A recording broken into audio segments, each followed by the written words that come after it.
ওই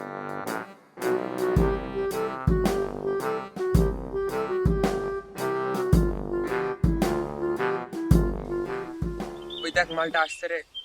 বুঝলে, মালটা মনে হয় সেদিন ট্রেনে খুব মজাই পেয়েছে। লুকিয়ে ফেল, লুকিয়ে ফেল। আরে তোদেরই খুঁজছিলাম। আছে, জলদি রেডি কর, জলদি রেডি কর। মানে আরে গাজার কথা বলছিলাম, আছে? ও বাবার প্রসাদ?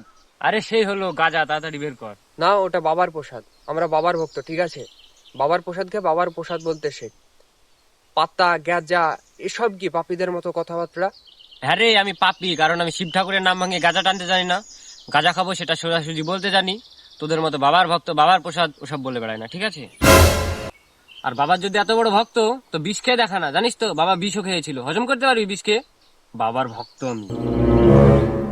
সেটা ঠিক আছে, কিন্তু একবার বাবার ভক্ত হয়ে দেখ, বাবার প্রসাদ ভেবে টেনে দেখ। এক আলাদা মজা, এক আলাদা তৃপ্তি পাবি। অত আলাদা মজার আমার দরকার নাই, এমনি মজা পেলেই হবে।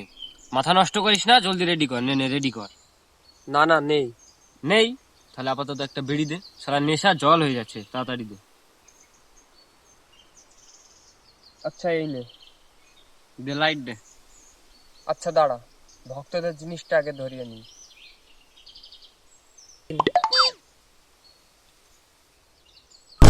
এই তো গেছে, নাটক করছিলি কেন? জলদি রেডি কর।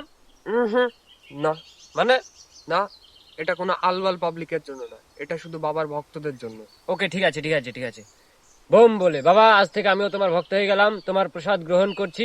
নে এবার দে। দেখ, আমাদের নামে বাবার কাছে অনেক উল্টোপাল্টা কথা বলেছিস। হুম। আগে বাবার কাছে ক্ষমা চা, তারপর।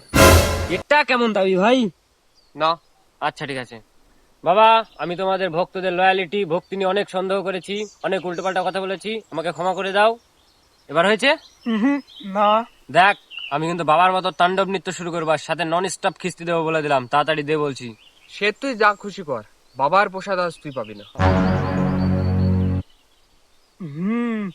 বাবা, ওরা সত্যি তোমার অনেক বড় ভক্ত।